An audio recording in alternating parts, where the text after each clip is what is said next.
الحمد لله نحمده ونستعينه ونستغفره ونؤمن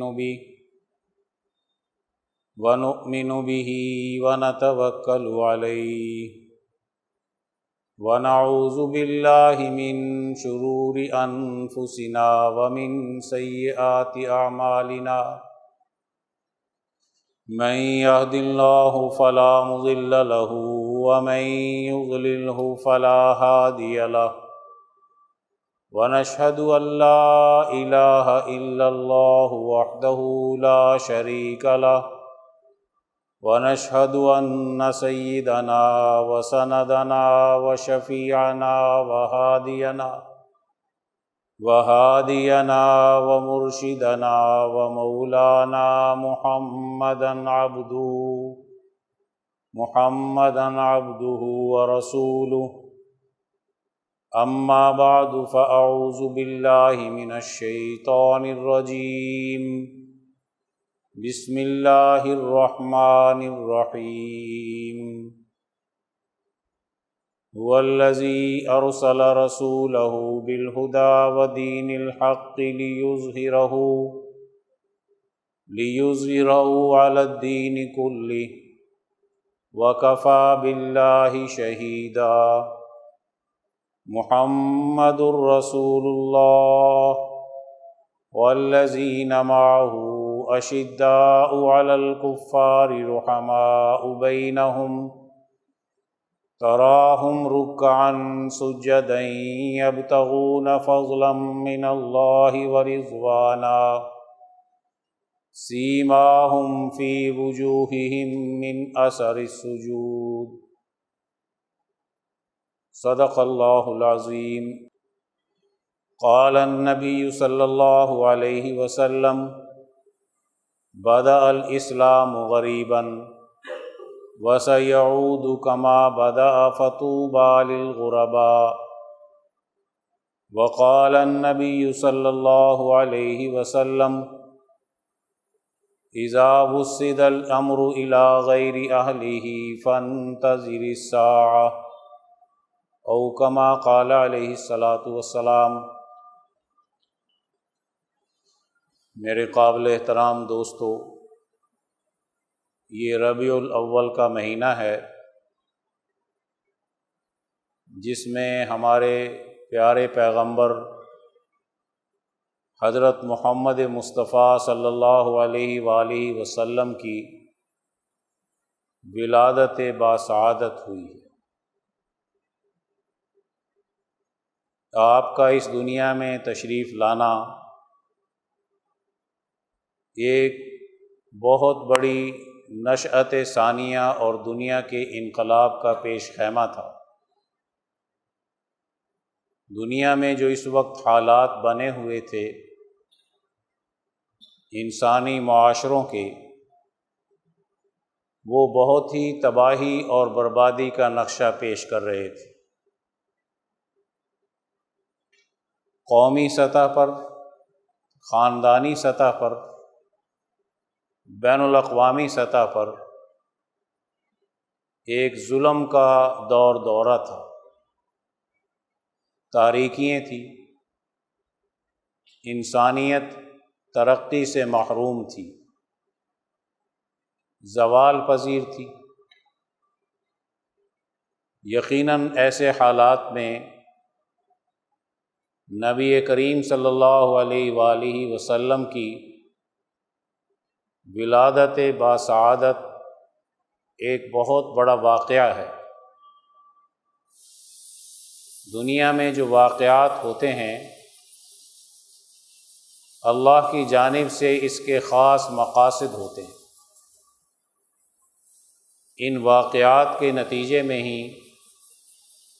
دنیا میں انقلابات آتے ہیں، تبدیلیاں آتی ہیں، حالات بدلتے ہیں،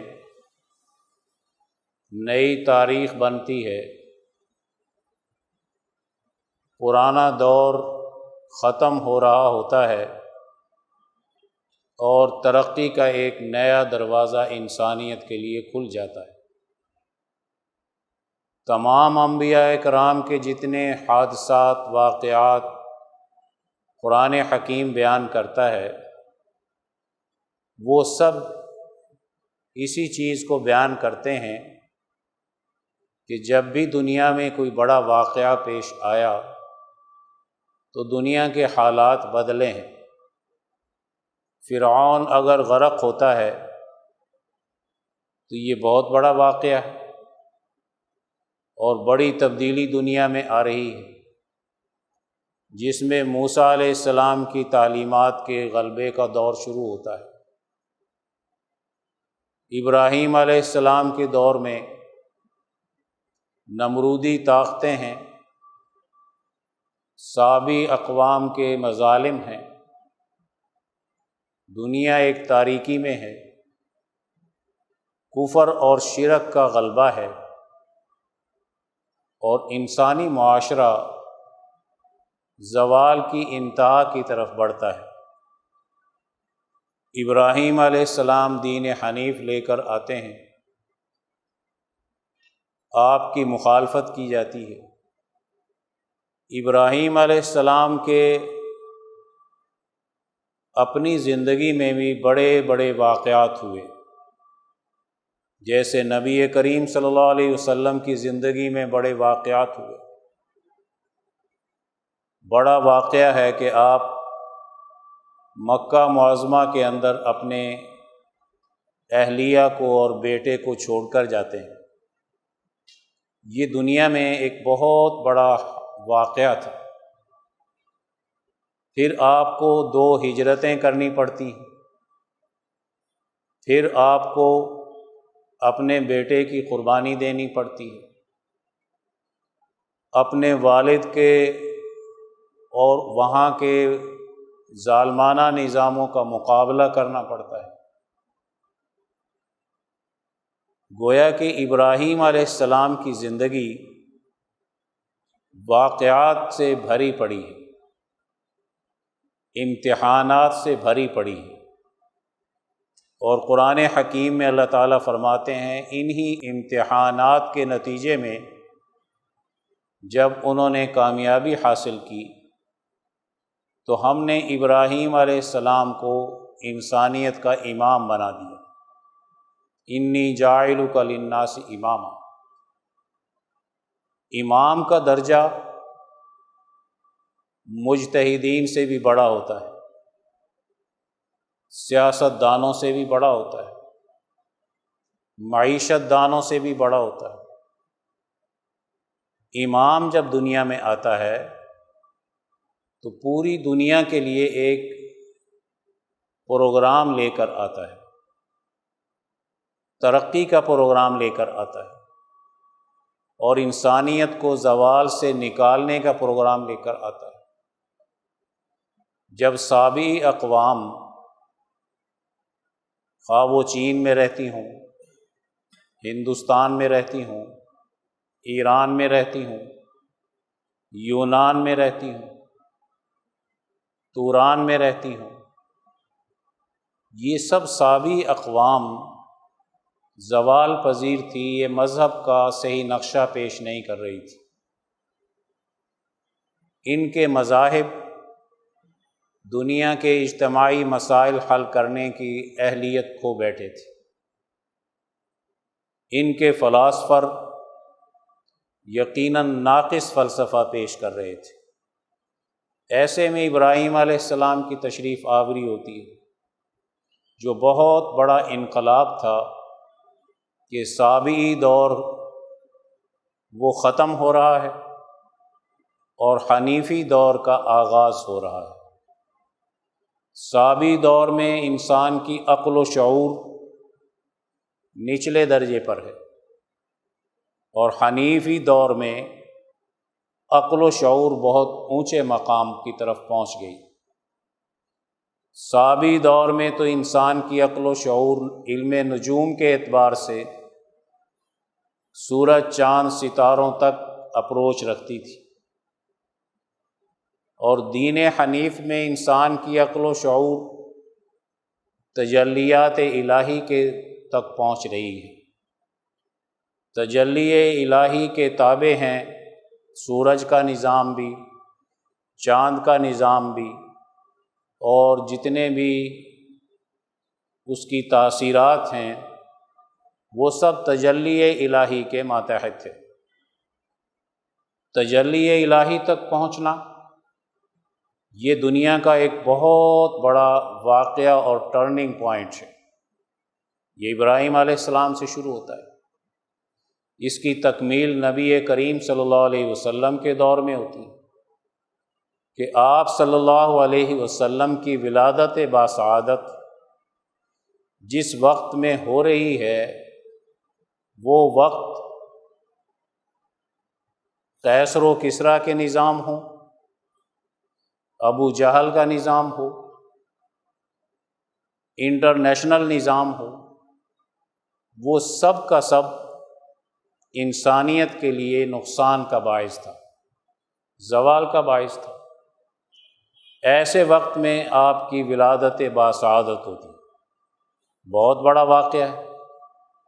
جس نے اگلے دور میں جا کر بڑا کردار ادا کرنا ہے، بڑے انقلابات لانے ہیں، بڑی تبدیلیاں پیدا کرنی ہیں۔ شاہ ولی اللہ صاحب فرماتے ہیں کہ جب ربیع الاول آیا تو میں مکہ معظمہ میں تھا، تو مجھ پہ انکشاف ہوا کہ آسمان سے بے شمار فرشتے نبی کریم صلی اللہ علیہ وسلم کے مکان کی طرف اتر رہے ہیں، جو اس بات کی نشانی تھی کہ آپ کی ولادت باسعادت ایک بہت بڑی سعادت تھی آئندہ دور کے آنے کے اعتبار سے۔ آپ صلی اللہ علیہ وسلم کی ولادت باسعادت کے بعد ایک نبوت سے پہلے کا دور ہے جس میں آپ صادق اور امین کے نام سے مشہور ہیں۔ آپ کا ایک کردار ہے معاشرے میں، معاشرے کے سدھارنے میں، اس کو زوال سے نکالنے میں، روحانی ترقی میں۔ آپ کا تجارت کرنا، آپ کا غار حرا میں جا کر تربیت حاصل کرنا، آپ کا مکہ معظمہ کی عظمت اپنے دل میں پیدا کرنا، حجر اسود کو اس کے مقام پر رکھنا، یقیناً یہ آپ صلی اللہ علیہ وسلم کی نبوت کی زندگی سے پہلے کی زندگی ہے اور بہت اونچی زندگی ہے۔ نبوت کی استعداد ہی آپ میں جو پیدا ہوئی زیادہ، ویسے تو پیدائشی ہے، لیکن غار حرا میں جو آپ کی روحانی ترقی ہوئی، جو اعلیٰ مقامات ملے، جس سے نبوت کی صلاحیت اور استعداد نکھر کر سامنے آئی، وہ آپ کا غار حرا کا دور ہے۔ یقیناً اس میں استعداد اور صلاحیت وحی کے حامل بننے کی بنتی ہے۔ وحی کا آپ پر آنا یہ بعثت کا آغاز ہے،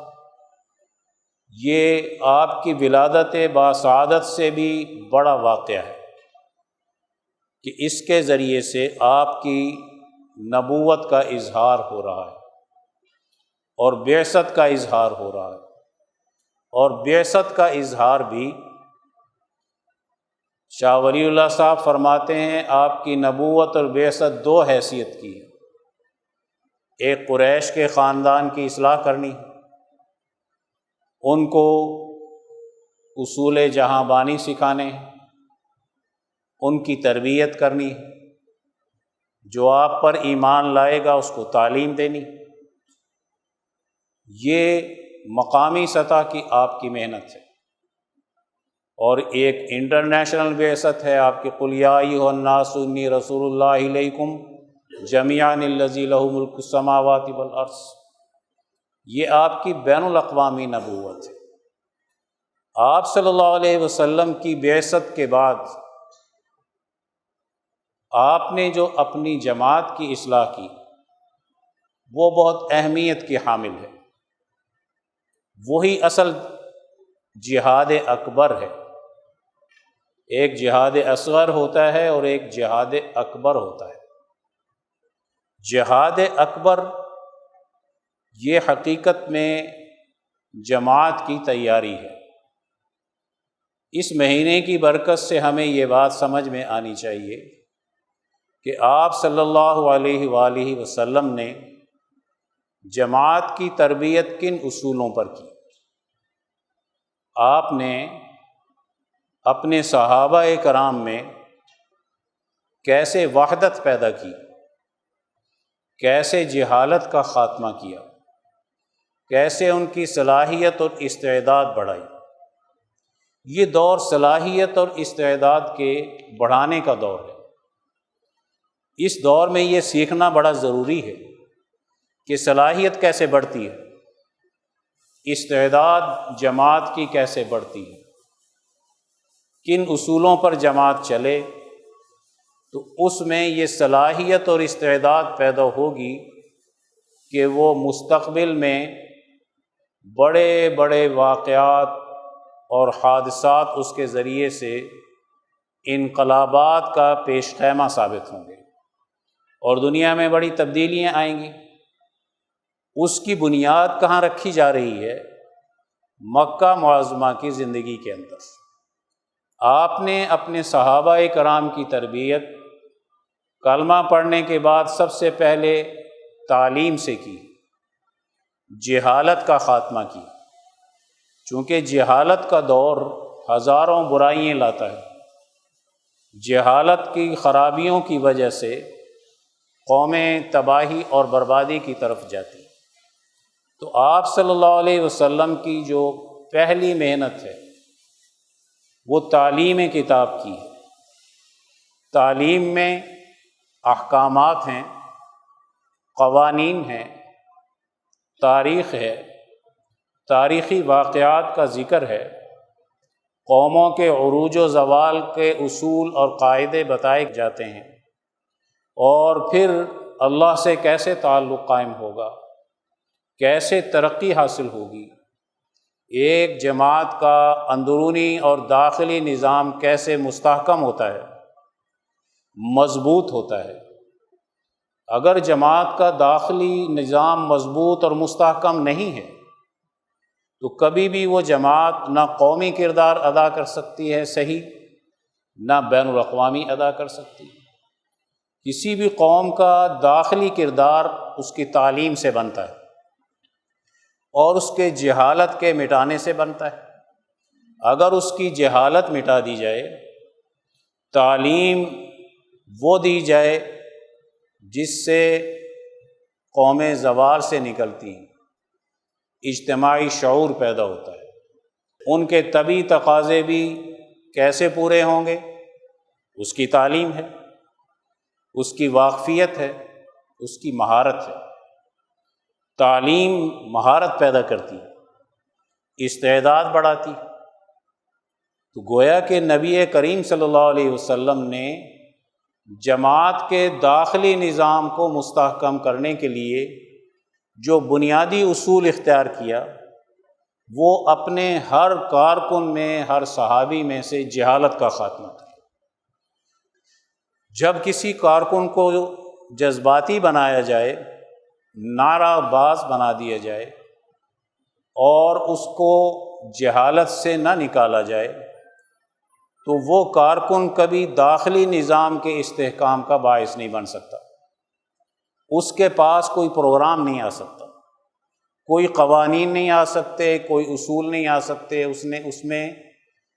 ایسی صورتحال کے نتیجے میں شخصیت پرستی پیدا ہوتی ہے۔ اس میں پروگرام کی واقفیت نہیں، جہالت ہے، شخصی عقیدت انتہا پر پہنچ گئی۔ تو اس جہالت والی شخصی عقیدت نے اس کے اندر کوئی اعلیٰ درجے کی صلاحیت اس اعتبار سے نہیں پیدا کرنی کہ اس کا داخلی نظام مستحکم ہو اور اس میں قیادت کی اہلیت پیدا ہو۔ دوسرا بڑا اصول کسی جماعت کے داخلی نظام کے پیدا کرنے میں اس کے اخلاق کی تربیت ہے۔ یہ تعلیم سے بھی اونچی چیز ہوتی ہے کہ اس کے اندر یہ کوالٹی پیدا ہو، یہ صلاحیت پیدا ہو کہ وہ وحدت کی طرف لوٹ جائے، انتشار سے بچائے، افتراق سے بچائے، حیوانی تقاضے مغلوب کر دے، انسانی تقاضوں کو اپنے اوپر غالب کر لے، اس کے اندر وہ بیماریاں ختم اس کے اندر سے ہو جائیں جو جماعت کو کمزور کرتی ہیں، اور وہ خوبیاں اس کے اندر پیدا ہو جائیں جو جماعت کو مستحکم کرتی ہیں، مضبوط کرتی ہیں۔ ان خوبیوں کا نام ہے تزکیہ کرنا، ان خوبیوں کا نام ہے اس کے اخلاق کی تربیت کرنا، ان خوبیوں کا نام ہے اس کے اندر اعلیٰ درجے کی صلاحیت اور استعداد پیدا کرنا۔ آپ صلی اللہ علیہ وآلہ وسلم نے یہ مکی دور جو گزارا ہے، کس اعتبار سے گزارا کہ اپنی جماعت کے کارکنوں میں سے، صحابہ میں سے جہالت کا خاتمہ کر کے تعلیم کے اعلیٰ مقام پر پہنچایا،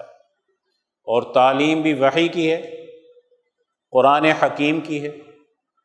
جس سے اونچی کوئی تعلیم نہیں آتی۔ اس کا جو پروگرام کا تعارف قرآن حکیم کے ذریعے سے کرایا جا رہا ہے، یقیناً وہ سب سے اونچا تعارف ہے۔ تو جتنی اونچی تعلیم اتنا ہی اونچا فکر بنے گا، اتنی ہی اونچی سوچ بنے گی، اور جتنی اونچی سوچ اور فکر ہوگا،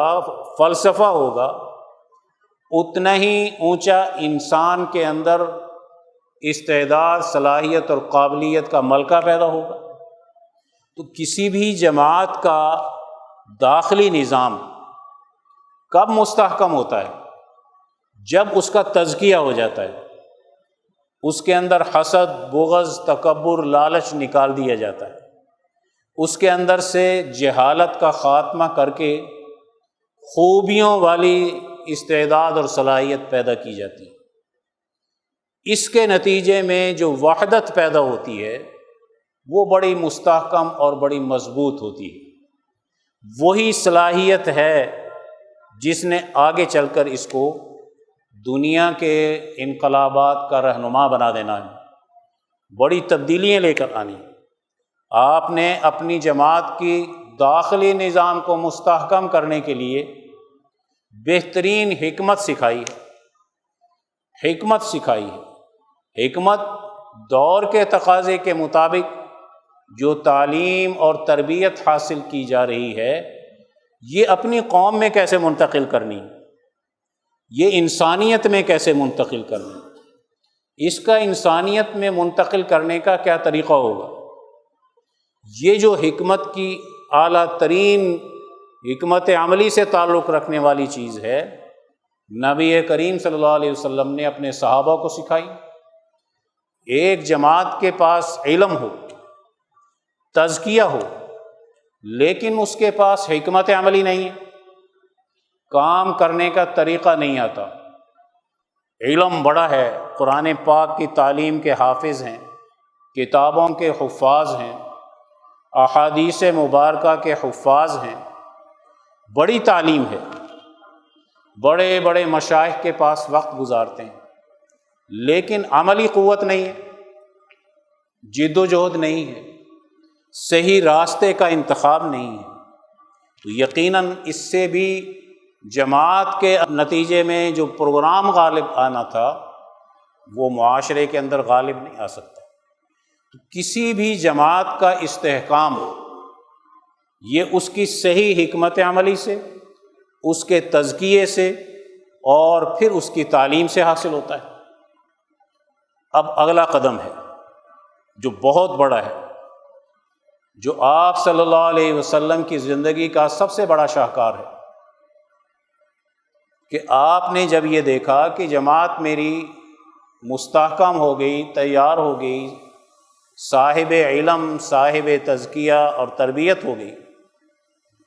اب اس کو قبول کرنے کے لیے مکے کی فضا ہموار نہیں، وہ مخالفت کی انتہا میں ہیں، مقابلہ کر رہے ہیں، آپ کے خلاف جد و جہد کر رہے ہیں، سازشیں کر رہے ہیں، آپ کو شہید کرنا چاہتے ہیں۔ وہ انتہا پر پہنچے کہ یہ سسٹم، یہ پروگرام یہاں معاشرے پر غالب نہیں آنا چاہیے۔ آپ اگلا قدم اٹھاتے ہیں، اگلا واقعہ ہے جو آپ کی ولادت باسعادت سے بھی بڑا ہے اور آپ کی بعثت کے تکمیل کے اعتبار سے اس کی بہت بڑی اہمیت حاصل ہے، اور وہ ہے مکے سے مدینہ منورہ کی طرف ہجرت کرنا۔ ہجرت کرنا، ایک عالم لکھتے ہیں کہ مکہ تو فتح ہوتا ہے جنگ کے ذریعے سے، اور وہ جہاد اصغر ہے، اور مدینہ فتح ہوتا ہے جد و جہد کے ذریعے سے، جہاد اکبر کے ذریعے سے۔ بڑی فتح وہ مدینہ منورہ کی ہے، جہاں جنگ نہیں، جماعت جو آپ کی بعثت سے لے کر 13 سال کے اندر مستحکم بنیادوں پر اپنی تربیت کر کے اپنے ایک ظاہری سسٹم کی طرف بڑھ رہی ہے، اس ظاہری سسٹم کا قیام کا بنیادی مرکز وہ مدینہ منورہ ہے۔ آپ مدینہ منورہ میں فاتح کی حیثیت سے داخل ہو رہے ہیں، وہاں کے چند لوگ آپ کو دعوت دے کر لے کر جا رہے ہیں، آپ کو ویلکم کر رہے ہیں، آپ کا استقبال کر رہے ہیں۔ آپ کا استقبال کرنا، آپ کو دعوت دے کر وہاں پر لے کر جانا، اور پھر اس کی پوری حفاظت کرنا، پھر پوری محنت کے ساتھ، جد و جہد کے ساتھ مدینہ منورہ کے اندر آپ کی حمایت کرنا، پھر ایک ریاست کا قیام وجود میں آنا، پھر ایک اچھا ایک تمدنی نظام، ایک شہری نظام وجود میں آنا، پھر اس کے نتیجے میں ظاہری نظام کے نتیجے میں جنگ بدر ہوتی ہے، جنگ احد ہوتی ہے، تمام غزوات ہوتے ہیں۔ یہ وہ دور ہے جس میں آپ جہاد اکبر کرنے کے بعد مدینہ منورہ کی ریاست قائم کرنے میں فاتح کی حیثیت سے داخل ہوئے۔ مولانا ابوالکلام آزاد فرماتے ہیں کہ یہ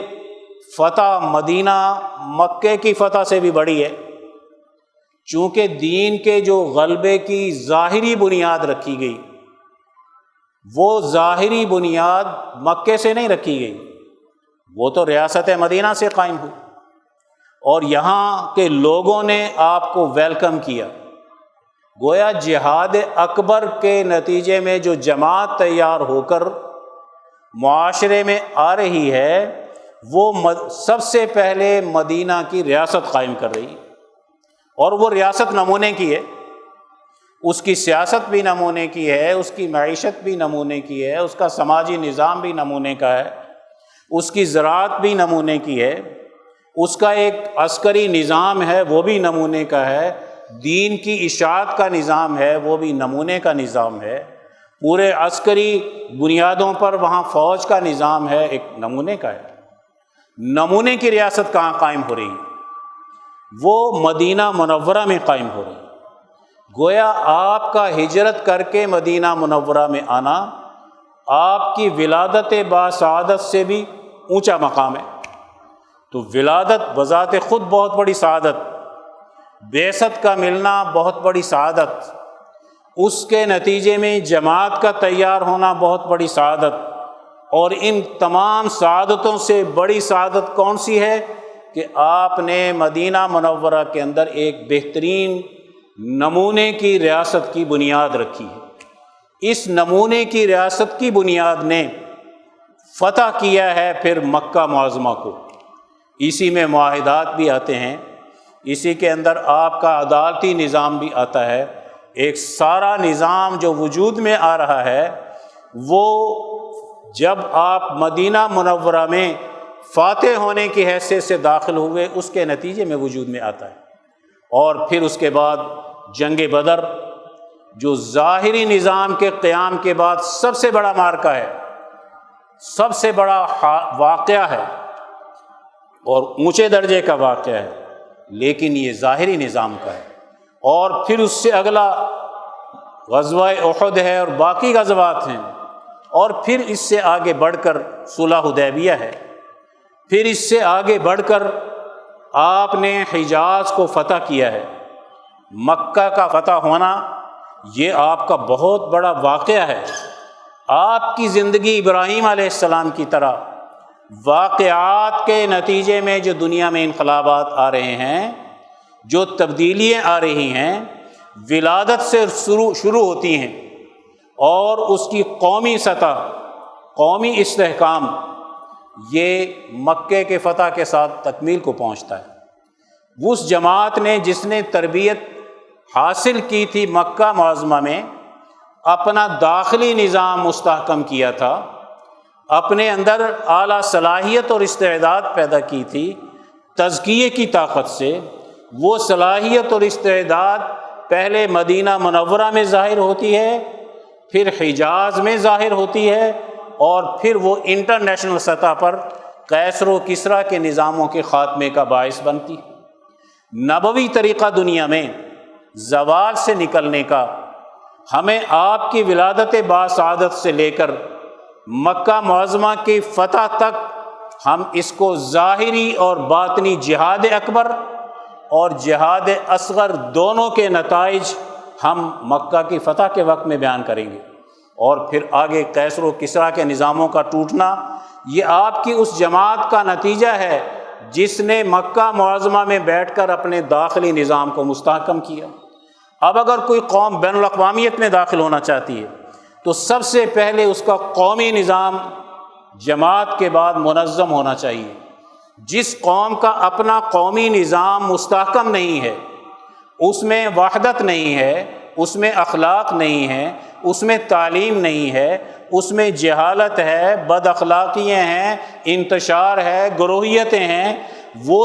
قوم کیسے دنیا کے لیے ایک نمونہ بن کے دنیا کے بڑی سپر طاقتوں کو چیلنج کر سکتی ہے؟ آپ کا حجاز کا فتح کرنے کے بعد مکے کے نظام کو مستحکم کرنا کہ قبائل کے قبائل مسلمان ہو رہے ہیں، یدخلون فی دین اللہ افواجا، آپ ان کے مہمان نوازی کر رہے ہیں، آپ ان کی خدمت کر رہے ہیں، آپ ان کو مدینہ منورہ میں ٹھہرا کر تربیت کر رہے ہیں، ان پر اپنے اخلاق اور اپنی صلاحیت اور استعداد کا بمائے اپنے صحابہ کے اظہار کر رہے ہیں۔ جو قبیلہ آتا ہے کلمہ پڑھنے کے بعد آپ کا گرویدہ بن جاتا ہے اور باقی سب چیزوں کا انکار کرتا ہے، جس سے آپ کا حجاز کا ایک قومی نظام مستحکم ہوتا ہے، اور پھر اس کے نتیجے میں بین الاقوامی نظام کی طرف آگے بڑھتے ہیں۔ اس ترتیب سے اگر آج ہم ربیع الاول کی روشنی میں سیرت نبوی کا صحیح مطالعہ کریں تو آج بھی ہم انسانیت کے مسائل کے حل کرنے میں وہ روح اپنے اندر پیدا کر سکتے ہیں جو نبی کریم صلی اللہ علیہ وسلم نے اپنے صحابہ میں پیدا کی تھی۔ آج جماعتیں کہتی ہیں ہم نے مدینے کی ریاست قائم کرنی ہے۔ کیا انہوں نے مکی دور میں جو تربیت ہوئی، جو جہالت کا خاتمہ ہوا، جو تزکیہ ہوا، جو وحدت پیدا کی گئی، جو جماعت کو سب کچھ سکھایا گیا، اس کی استعداد اور صلاحیت بڑھائی گئی، آج مدینے کی ریاست قائم کرنے والوں نے وہ دور گزارا؟ ہم نقصان اٹھائیں گے، کیونکہ نبی کریم صلی اللہ علیہ وسلم کا جو طریقہ کار ہے وہ تو تعلیم کا ہے۔ اپنے کارکن کو نعرے پہ نہیں اکٹھا کرنا، نعرہ تو بہت آسان ہے لگانا، اپنے کارکن کا شعور بلند کرنا ہے، اس کو احکامات سکھانے ہیں، وہ پارلیمنٹ کے نظام کیسے چلائیں گے، وہ بیوروکریسی کیسے بنے گی، وہ عسکری نظام کس طرح چلا سکتے ہیں، اس کے اصول قاعدے ضابطے کیا ہیں، اداروں کی تشکیل کیسے کی جاتی ہے، اس کی بنیادیں کیسے مستحکم کی جاتی ہیں، اس کا قومی نظام کیسے بنایا جاتا ہے۔ جب تک کسی جماعت نے اپنی یہ مہارت نہیں پیدا کی، یہ تربیت نہیں حاصل کی، تو وہ سوائے دھوکہ دینے کے کیا ہوتا ہے؟ اس لیے کیا کہا جاتا ہے کہ آج ہم مدینے کی ریاست قائم کریں گے ایسی طرز پر جیسے برطانیہ میں ہے، ایسے طرز پر جیسے کینیڈا میں ہے، ایسی طرز پر جیسے آسٹریلیا میں ہے، ایسی طرز پر جیسے کوئی برازیل میں ہے۔ یورپ تو وہ ہے جس کی اجتماعیت کی بنیادیں ہی فلسفہ دہریت پر ہیں، فلسفہ سرمایہ داری پر ہیں، انسانیت کی لوٹ کھسوٹ پر ہیں، انسانیت کی غلام بنانے پر ہیں، نہ ان کی سیاست میں وحدت پیدا ہو سکتی ہے، نہ معیشت میں وحدت پیدا ہو سکتی ہے، نہ ان کا تزکیہ ہو سکتا ہے، نہ وہ دور کے چیلنجز کا مقابلہ کرنے کے لیے انسانیت کی ترقی کا کوئی پروگرام رکھتے ہیں، تو پھر کیسے آج ہم کہہ سکتے ہیں کہ جناب ہم نے تو ریاست مدینہ کی مثالیں ہم آج کی دے رہے ہیں؟ تو یاد رکھو، دنیا میں کبھی کسی ریاست میں دو نظام نہیں چلا کرتے، ایک ہی چلتا ہے۔ جہاد اکبر جماعت کے ذریعے سے بہترین تربیت یافتہ افراد تیار کرنا، اور پھر جہاد اصغر نظام قائم کر کے انسانی سوسائٹی میں عدل و انصاف کو غالب کرنا، یہ ہے بنیادی نبوی حکمت عملی جس کو آج ہمیں اپنانے کی ضرورت ہے۔ یہ مہینہ ہمیں اس بات کی دعوت دیتا ہے کہ بعثت کے دور کے بعد کا دور مطالعہ کرو، بعثت سے پہلے کا دور کیسا ہے، غار حرا کے دور میں آپ نے کیا کیا، غار حرا سے پہلے آپ صادق اور امین بنے تو آپ کا کیا کردار تھا، بعثت کے بعد آپ نے جماعت کی تیاری میں کیا کردار ادا کیا، اس کی صلاحیت استعداد کیا بنائی، اور پھر اس کے نتیجے میں ریاست مدینہ کیسے قائم ہوئی، اور اس ریاست مدینہ کے نتیجے میں کیسے حجاز میں دین غالب آیا، اور پھر قومی نظام مستحکم ہوا، اور پھر کیسے بین الاقوامی نظام کی طرف آگے بڑھ کر بڑے بڑے یونانیوں کو، ایرانیوں کو، تورانیوں کو، اور بڑے بڑے قیصر روم کو، کسریٰ ایران کو، اور دنیا کو شکست دے کر 1100 سال تک دین کیسے قائم رہا، جس کی بنیادیں آپ کی بعثت کے بعد مکہ معظمہ میں پیدا کی گئی تھی۔ آج ضرورت اس بات کی ہے عقل و شعور سے نبی کریم صلی اللہ علیہ وسلم کی سیرت کا ہم مطالعہ کریں، ہم انقلاب کے نقطہ نگاہ سے کریں، دنیا میں تبدیلی لانے کے نقطہ نگاہ سے کریں، تو آج بھی یہ پہلو زندہ کرنے کی ضرورت ہے، یہ سنت زندہ کرنے کی ضرورت ہے جو آج ہم سے مردہ ہو گئی۔ باقی سنتیں بڑی ہیں، آج ہم ظاہری روشنیاں بنا رہے ہیں، دل ہمارے تاریکیوں میں ہیں، دل ہمارے اندھیریوں میں موجود ہیں، دل میں آج غلامی اور ذلت موجود ہے، اس لیے آج ہمیں ضرورت ہے نبی کریم صلی اللہ علیہ وسلم کی سیرت کا صحیح مطالعہ کرنے کی۔ اللہ تعالیٰ سے دعا ہے ہم سب کو نبی کریم صلی اللہ علیہ وسلم کے راستے پر چلنے کی توفیق عطا فرمائے، آپ کی سیرت مبارکہ کا صحیح مطالعہ کرنے کی توفیق عطا فرمائے۔ وآخر دعوانا الحمدللہ۔